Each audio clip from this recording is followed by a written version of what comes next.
Hello everyone, welcome to my YouTube channel exam hunt के इस YouTube channel पर एक बार फिर से मैं आप सभी बच्चा लोगों का बहुत बहुत स्वागत कर रही हूँ। कैसे हैं आप लोग और कैसी चल रही है आप सभी की पढ़ाई लिखाई? सभी लोग कमेंट करके बताएं भाई, क्योंकि पढ़ाई लिखाई तो बहुत ज़रूरी है। और अब की बार तो जिद भी बन गया है ना, आपका सिलेक्शन लेने का और हमारा सिलेक्शन दिलवाने का। तो कोई कमी नहीं रहनी चाहिए पढ़ाई में। कहीं पे कोई डाउट होता है, प्रॉब्लम होता है, चाहे वो टॉपिक को लेकर हो, एग्जाम को लेकर हो, आप मेरे से पूछिए। ठीक है, मैं आपके जो भी डाउट रहेंगे उसको मैं ज़रूर से ज़रूर क्लियर करूंगी। और आज तो हम लोग एक बहुत ज़्यादा मोस्ट इम्पॉर्टेंट टॉपिक पढ़ने वाले हैं, अलंकार। अलंकार से रिलेटेड आपके बड़े डाउट रहते हैं कि मैम अलंकार समझ में नहीं आता, इनको पहचाने कैसे। तो इसके मैं दो वीडियो बनाऊंगी, 2 से 3 वीडियो हो सकते हैं, क्योंकि हम सारे एक साथ नहीं डिस्कस कर सकते हैं। और आज हम लोग अनुप्रास, यमक, श्लेष, पुनरुक्ति और विवक्षा अलंकार को पहचानने का जो ट्रिक है ना, वो मैं आपके साथ डिस्कस करूंगी। तो वीडियो पसंद आए तो लाइक वाइक भी कर दीजिएगा, कमेंट करके मुझे बता भी दीजिएगा कि कैसा लगा आप सभी को वीडियो। और सभी बच्चों को गुड इवनिंग भाई सबको। और जो बच्चे चैनल पर नए हैं ना, वो लोग चैनल को सब्सक्राइब जरूर कर लीजिएगा, बेल आइकन तो आप जरूर दबा दीजिएगा, ताकि जब भी आपकी क्लासेस हो, चाहे वो मेरी क्लासेस हो, करंट अफेयर की क्लासेस हो, या फिर ट्रिक की क्लासेस हो, ताकि आपको उसका नोटिफिकेशन मिल जाए और आप आराम से क्लास को ज्वाइन कर सकिए। तो चलिए फिर क्लास को स्टार्ट करते हैं और डिस्कस करते हैं आपके साथ बहुत सारी जो मोस्ट इंपॉर्टेंट बातें हैं उन बातों को। ठीक है, तो देखिए, सबसे पहली चीज, जब हम अलंकार को पढ़ते हैं तो पहले कुछ बातें जानना बहुत जरूरी होता है ना, कि अलंकार का अर्थ क्या होता है। तो कभी भी अलंकार का अगर अर्थ पूछा जाए ना, तो अलंकार का एक सिंपल सा अर्थ होता है। सजावट हो गया, श्रृंगार हो गया, भूषण हो गया। जैसे बचपन से आप इनकी परिभाषा पढ़ते चले आ रहे हैं ना, कि भाई जिस तरह से स्त्री जो होती है, जब वो आभूषण को धारण कर लेती है तो वो सुंदर दिखने लगती है, उसी तरह से अलंकार भी हमारे काव्य में आकर उसकी शोभा को क्या कर देता है, बढ़ा देता है। ठीक है ना, डन यहां तक। अब देखिए, कभी भी बेटा अगर आपसे पूछा जाए ना कि अलंकार के जनक कौन है, तो आप ना एक ऑप्शन देखना, उसमें लिखा रहेगा भामा। इन्हें ही अलंकार का क्या माना जाता है, जनक माना जाता है। और कभी भी अगर आपसे भेद पूछा जाए ना, अलंकार के भेद कितने होते हैं, तो बच्चा याद रखिएगा, अलंकार के 2 भेद होते हैं। ठीक है, 2 पे लगाइएगा, 3 पे मत लगाइएगा जब भेद पूछा जाएगा, क्योंकि 2 ही भेद होते हैं। एक कौन सा था, एक आपका शब्दालंकार होता है और दूसरा हमारा क्या होता है, अर्थालंकार होता है। और अभी उभयालंकार भी आएगा, लेकिन उभयालंकार कब लगाएंगे, जब आपसे पूछा जाएगा कि व्याकरण के अनुसार अलंकार के भेद कितने होते हैं, तब आप 3 बताएंगे। तो उसमें एक शब्दा हो जाएगा, दूसरा अर्था हो जाएगा, और तीसरा आपका जाके उसमें कौन सा हो जाएगा, उभया अलंकार हो जाएगा उसमें। यहां पर तो सबको सभी को क्लियर हो गया ना। आप सभी अगर नोट्स बनाना चाहें तो आप नोट्स बना सकते हैं, नहीं तो इसका पीडीएफ जो होगा आप सभी डिस्क्रिप्शन बॉक्स में देखेंगे, टेलीग्राम चैनल का लिंक दिया है। आप वो टेलीग्राम चैनल को ज्वाइन कर लीजिए, वहां पे आपको इसका पीडीएफ आसानी से मिल जाएगा। अब देखिए, जो है शब्दालंकार में आप सभी जान ही रहे हैं, शब्द के कारण चमत्कार उत्पन्न होता है। और अर्थालंकार में आप सभी जान रहे हैं कि अर्थ के कारण चमत्कार उत्पन्न होता है ना। लेकिन एक और मैं यहाँ पे आप सभी को बहुत इंपॉर्टेंट बात बताना चाहती हूँ, कि कभी भी आप अलंकार के भेद जरूर आपसे पूछ सकता है, लेकिन कभी भी अगर आप ये समझेंगे कि आपसे शब्दालंकार का भेद या अर्थालंकार का भेद पूछा जाएगा, तो ये कभी नहीं होगा, क्योंकि इनके बहुत सारे भेद हैं बेटा। ठीक है, तो कभी इनके भेद नहीं पूछा जाएगा, तो इस बात का आप बिल्कुल भी टेंशन मत लीजिएगा। ठीक है, गुड इवनिंग सभी को भाई, जितने बच्चे लाइव हैं। और भाई वीडियो को ज्यादा से ज्यादा आप सभी शेयर करिए, हम आपके लिए इतनी मेहनत करते हैं तो इतना तो बनता है ना। जो भी आपके पास ग्रुप है, जो भी दोस्त हैं, यार हैं, सभी को ज्यादा से ज्यादा आप सभी वीडियो को जरूर से जरूर शेयर करिए। चलिए देखते हैं, जैसा कि मैंने अभी उभयालंकार के बारे में बताया था ना, ये व्याकरण के अनुसार है। कभी भी जब आपसे पूछा जाएगा कि व्याकरण के अनुसार अलंकार का भेद बताइए, तब उसमें आपका एक शब्दा भी हो जाता है, दूसरा हमारा क्या हो जाता है, अर्थालंकार हो जाता है, और तीसरा इसमें आपका उभयालंकार होता है, जिसमें क्या होता है, शब्द और अर्थ दोनों में ही विशेषता आ जाने से चमत्कार आ जाता है। मतलब आपसे पूछा जाएगा, जब शब्द और अर्थ दोनों के कारण चमत्कार उत्पन्न होता है तो उसे कौन सा अलंकार कहते हैं, तो आप बताएंगे उसे उभयालंकार कहा जाता है। क्लियर हो गया ना, ये तो बहुत सिंपल सिंपल सी बात थी आपके एग्जाम को लेकर। अब देखिए, अब हम लोग शब्द अलंकार के जो भेद के अंतर्गत अनुप्रास अलंकार होता है। ठीक है, उसको हम लोग पहचानेंगे। अब आप सभी को पता है ना कि ये जो हमारा अनुप्रास शब्द होता है ना, ये दो शब्दों से मिलकर बना है। एक अनु, दूसरा हमारा क्या है, प्राश। अनु का मतलब क्या होता है, बार बार, और प्राश का मतलब होता है वर्ण या फिर अक्षर। यानी कि जब आपके जो वर्ण होंगे या जो अक्षर होंगे उनकी आवृत्ति अगर बार बार हो रही है, ठीक है, वो बार बार आ रहे हैं, तो तुरंत समझ जाइएगा कि वो हमारा कौन सा अलंकार हो गया, अनुप्रास अलंकार हो गया। ठीक है ना। और एक बात सबसे मोस्ट इंपॉर्टेंट याद रखिएगा, अनुप्रास अलंकार में जो आवृत्ति होती है ना, वो हमेशा व्यंजनों की होती है। ये एक बहुत मोस्ट इंपॉर्टेंट बात है। और दूसरी बात, इसकी परिभाषा बहुत बार पूछा गया है कि कौन सा अलंकार होता है जिसमें स्वरों में विषमता और व्यंजनों में समानता होती है। यानी कि जो व्यंजन होते हैं ना, क्योंकि व्यंजनों की ही आवृत्ति होती है, जैसा कि मैंने यहाँ पे आपको बताया है, तो इनमें क्या होता है, इनमें व्यंजनों में समानता पाई जाती है, जबकि स्वरों में इनमें क्या पाई जाती है, विषमता पाई जाती है। अभी मैं एग्जाम्पल दिखाऊंगी आपको, तो शायद आपका और अच्छे से ये चीज क्लियर हो जाएगा। जैसे यहाँ पे देखिए कुछ उदाहरण मैंने एक दो लिखे, बाकी आप उदाहरण देखेंगे तो आपको सारी चीजें समझ में आ गई। जैसे यहाँ पे देखिए लिखा है ना, विमल वाणी ने वीणा ली, कमल कोमल कर।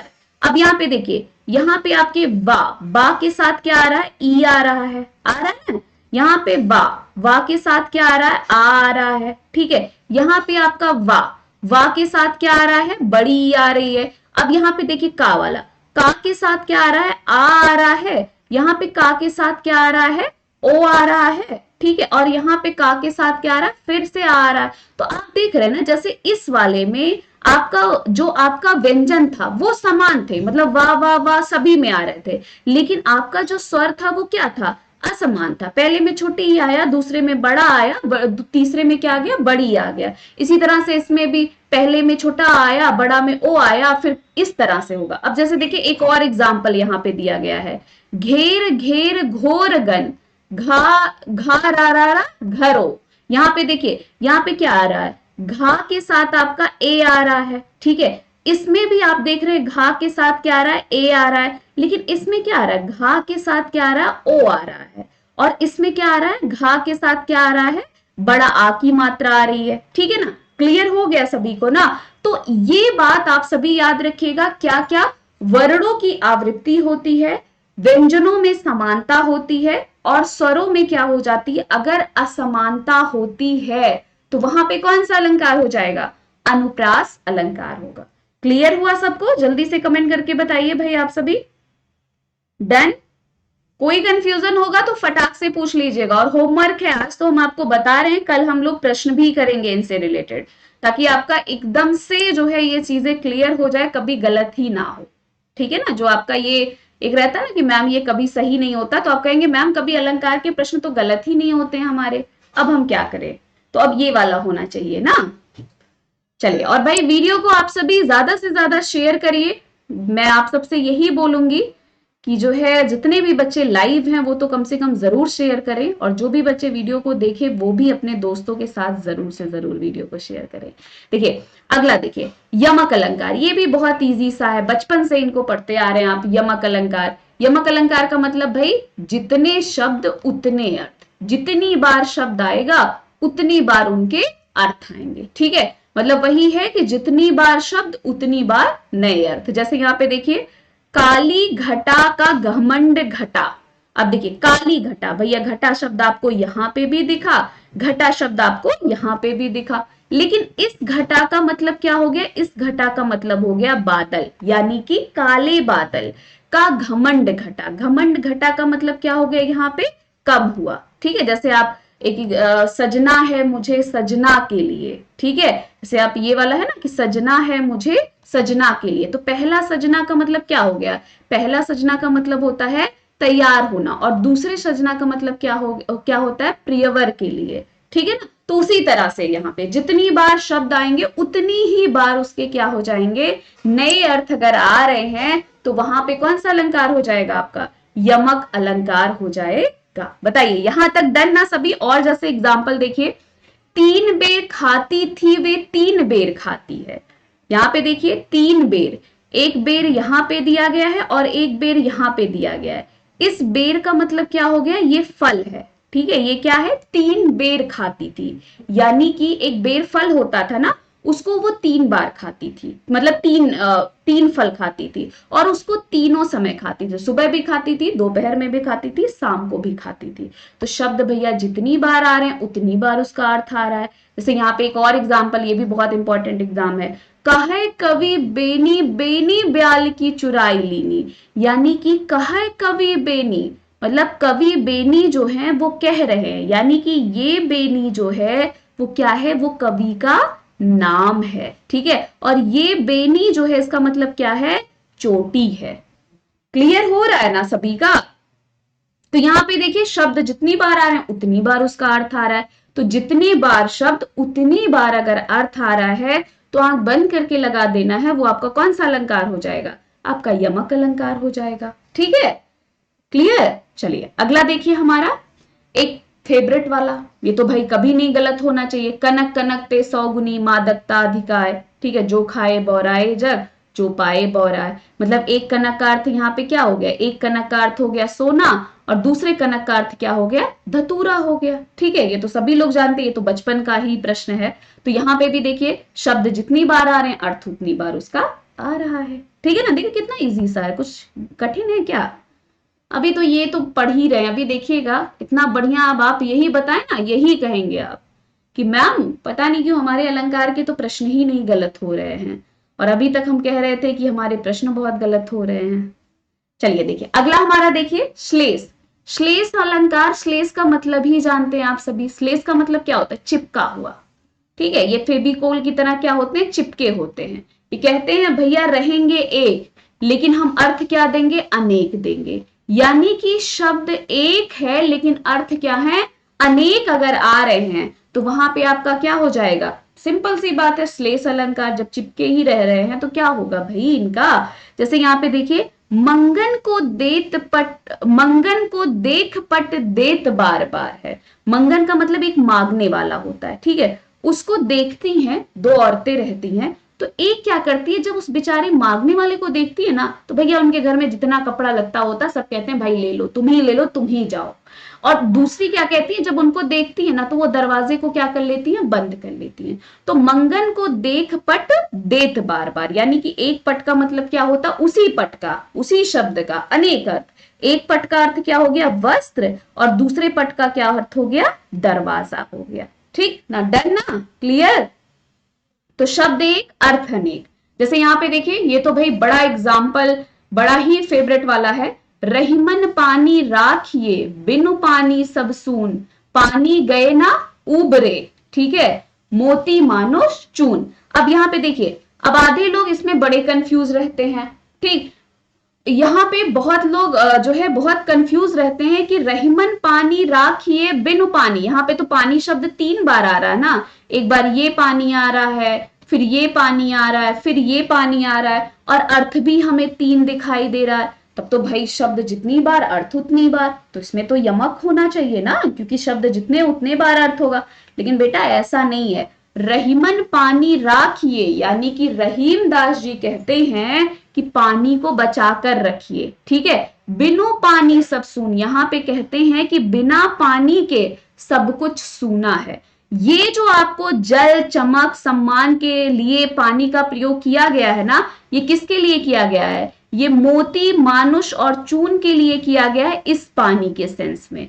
यानी कि क्या है, अगर क्या है, चूना नहीं है, अगर पानी नहीं तो चूना बेकार है, ठीक है, पानी में मोती नहीं तो उसकी चमक बेकार है। मनुष्य, अगर मनुष्य का सम्मान चला जाता है तो क्या है, मनुष्य क्या हो जाता है, पानी पानी हो जाता है। तो यहाँ पे क्या हो जाएगा, यहाँ पे उस पानी का कितने अर्थ में प्रयोग किया गया है, 3 अर्थ में प्रयोग किया गया है, तो वो हमारा क्या कहलाता है, वो हमारा आपका श्लेष अलंकार के अंतर्गत आता है। डन, सभी को बताइए जल्दी से, डन, किसी को कोई कंफ्यूजन, कोई प्रॉब्लम, कोई परेशानी। इसीलिए यहाँ पे इस पानी के अर्थ में ये तीनों दिए गए हैं, इसीलिए बेटा यहाँ पे कौन सा, इसी पानी के 3, इसी में सब तीनों चिपके हुए हैं, इसलिए यहाँ पे श्लेष अलंकार है, इस पानी का ये अर्थ नहीं आया हुआ, यहाँ पे तो सिर्फ वो बता रहे हैं रहीम दास जी। अगला देखिए, पुनरुक्ति प्रकाश अलंकार, बड़ा इंपॉर्टेंट है और बड़ा इजी सा, इसमें कुछ नहीं है, आवृत्ति बार बार लेकिन अर्थ एक, ठीक, जैसे आप कहते हैं ना, धीरे धीरे मेरी जिंदगी में आना, यानी कि धीरे धीरे शब्द भले आवृत्ति 2 बार आया, ठीक है, आवृत्ति भले 2 बार आया, लेकिन आपका क्या है, अर्थ तो इनके एक ही है ना, कि भाई धीरे धीरे आइएगा, अभी अभी तो आए हैं, जाने की बात मत करो। तो यहाँ पे क्या है, अभी अभी जो आपका शब्द आया हुआ है, इसका तो भाई ये अर्थ तो एक ही है ना, भले इनका आवृत्ति बार बार, अभी अभी ही तो आया है, ठीक है, मेरे मन का मृदुल बसंत, मतलब तुरंत तुरंत, ये भले आपका शब्द दिया है ना, लेकिन इसका अर्थ तो एक ही है ना। तो आवृत्ति बार बार, जैसे आपने अभी पढ़ा था यमक अलंकार में कि जितनी बार शब्द उतनी बार अर्थ, लेकिन इसमें आता है कि आवृत्ति तो होगा लेकिन उनका अर्थ क्या हो जाएगा, जो है वही अर्थ होगा। जैसे आलिंगन में आते आते, भले ये आते आते शब्द 2 बार भले आया है, लेकिन इनका जो अर्थ है ना वो एक ही है बेटा। तो ये हमारा क्या कहलाता है, पुनरुक्ति प्रकाश अलंकार कहलाता है, यानी कि आवृत्ति बार बार लेकिन अर्थ क्या हो, एक ही अगर हो रहा है, तो वो हमारा जो अलंकार होता है वो पुनरुक्ति प्रकाश अलंकार होता है। क्लियर हुआ कि नहीं क्लियर हुआ, समझ में आया? देखिए कितना इजी सा है, खाली आप सभी परेशान होते हैं कि मैम ये नहीं समझ में आया, ये कैसे होगा। देखिए कितना इजी वे में है, आपका अलंकार कुछ है ही नहीं, अब गलत नहीं होना चाहिए, और मैं प्रश्न भी करवाऊंगी इनसे, तो आप सभी को पूरे पूरे नंबर लेके आना है। देखिए एक विवक्षा अलंकार, ठीक है, कभी भी पूछ लिया जाए तो लगेगा क्या विवक्षा अलंकार में पूछ लिया, कुछ नहीं है। जिस अलंकार में आपको हर्ष की भावना बोध हो, उत्साह बोध हो, शोक बोध हो, घृणा बोध हो, ये सारे मनोभाव को जो व्यक्त करने वाले शब्द होते हैं ना, यानी कि जो विस्मादि बोधक वाले शब्द होते हैं, वो हमारे कौन से अलंकार कहलाते हैं, वो हमारे विवक्षा अलंकार कहलाते हैं। क्लियर हुआ ना? अब देखिए इसमें जैसे हाय हाय हाय मैं मर गया, यहाँ पे क्या है, यहाँ पे जो है एक शोक की बात हो रही है ना, और विस्मय बोधक चिन्ह इसी का ही तो बोध कराते हैं, हर्ष उत्साह शोक घृणा, इन्हीं मनोभाव को तो व्यक्त कराते हैं। अरे अरे दूर हटो, ठीक है, यहाँ पे भी तो आपका विस्मादि बोधक का ही प्रयोग किया गया है ना। तो ये हमारे कभी भी कोई भी अगर अलंकार दिया है, वो आपको हर्ष उत्साह शोक घृणा, ये सारे अगर मनोभाव को व्यक्त कर रहा है ना, तो आपको तुरंत लगा देना है वो आपका विवक्षा अलंकार कहलाएगा। यहां तक सबका डन हुआ? बताइए क्लियर हुआ सबको यहां तक? कोई कंफ्यूजन, कोई डाउट, कोई प्रॉब्लम हो तो आप कमेंट करके जरूर बताइएगा। और दूसरी चीज है कि अगर वीडियो पसंद आए तो लाइक वाइक जरूर कर दीजिएगा, और कमेंट करके मुझे ये भी बताइएगा कि कैसी लगी आप लोगों को जो है अलंकार की आज की क्लासेस। और हम लोग आगे जितने भी अलंकार हैं सबको हम लोग इसी तरह से पढ़ेंगे, इजी वे में, और बाकी के एग्जाम्पल जो हैं वो आप सभी देखिएगा, प्रश्न करने की कोशिश करिएगा, और बाकी मैं प्रश्न करवाऊंगी इनके, आप सभी परेशान मत होइएगा। और इसका पीडीएफ जो है ना, आप सभी डिस्क्रिप्शन बॉक्स में मैंने बोला ना टेलीग्राम चैनल है, आप सभी टेलीग्राम चैनल को ज्वाइन करिएगा, एग्जाम हंट करके, वहां पे आपको इसका जो है पीडीएफ मिल जाएगा। आप फेसबुक पेज पर एग्जाम हंट करके देखेंगे, आपको वहां पे भी बहुत सारे नोट्स हैंड रिटन मिल जाएंगे। इंस्टा पे आप फॉलो कर सकते हैं, वहां पे आप वहां पे भी आपको बहुत सारी चीजें एग्जाम से रिलेटेड मिल जाएगी। तो चलिए फिर मिलते हैं आपसे अगली क्लास में, और जो भी और भी अलंकार हैं उनको पढ़ेंगे, प्रश्न हम लोग करेंगे बाकी। और आपकी मॉर्निंग में करंट की क्लासेस आप लोग डेली देखिए, क्योंकि ये क्लासेस जो आपकी करंट की डेली आ रही है, ये समझिए आपके सुपर टेट जो होने वाला है, या फिर जो भी आपके एग्जाम होंगे, केवीएस जो होगा, या और भी जितने भी आपके वनडे एग्जाम है, उसमें बहुत इंपॉर्टेंट रोल प्ले करेगा। और कभी भी एक दिन में पढ़ के आप कभी करंट नहीं कर सकते हैं। आप जब पढ़ते चलेंगे, नोट्स बनाते चलेंगे, तो आपको फिर आसानी रहेगा, सिर्फ आपको रिवीजन करना रहेगा, ठीक है ना? तो चलिए फिर मिलते हैं आप सभी से, ख्याल रखिएगा अपना, पढ़ते रहिए। डाउट होगा तो आप सब जरूर से जरूर कमेंट बॉक्स में पूछ लीजिएगा। Thank you, bye bye, take care.